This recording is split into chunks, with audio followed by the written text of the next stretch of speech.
बायको जर नसेल तर राजवाडा पण सुना आहे. बायको जर नसेल तर राजवाडा पण सुना आहे.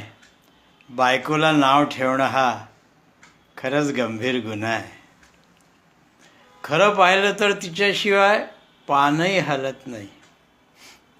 खरं पाहिलं तर तिच्याशिवाय पानही हलत नाही. घरातलं कोणतंच सुख बायकोशिवाय फुलत नाही. नोकरी आणि पगाराशिवाय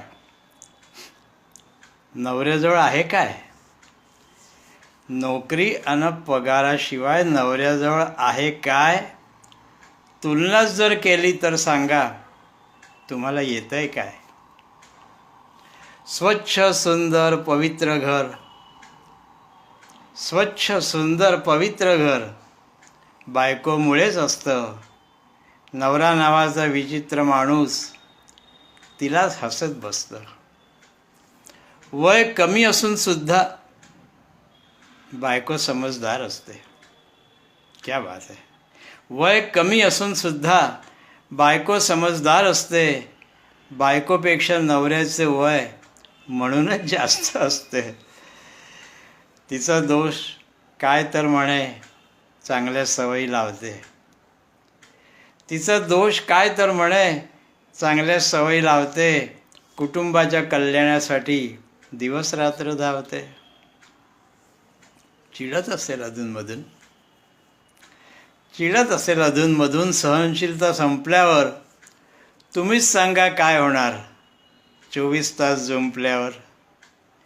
बायकोची टिंगल करून फिदी फिदी हसू नका. बायकोची टिंगल करून फिदी फिदी हसू नका. तिच्या यादीत मूर्ख स्थानी नंबर 1 वर बसू नका. बायकोची टिंगल करून फिदी फिदी हसू नका.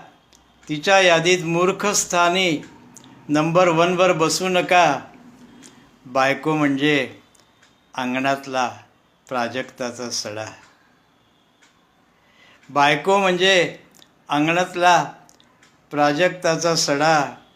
बायको म्हणजे पवित्र असा अमृताचा घडा. बायको म्हणजे सप्तरंगी इंद्रधनुष्य घरातलं. बायको म्हणजे सप्तरंगी इंद्रधनुष्य घरातलं. देवासाठी गायलेलं भजन गोड स्वरातलं. नवरोजी बायकोकडे माणूस म्हणून पहा.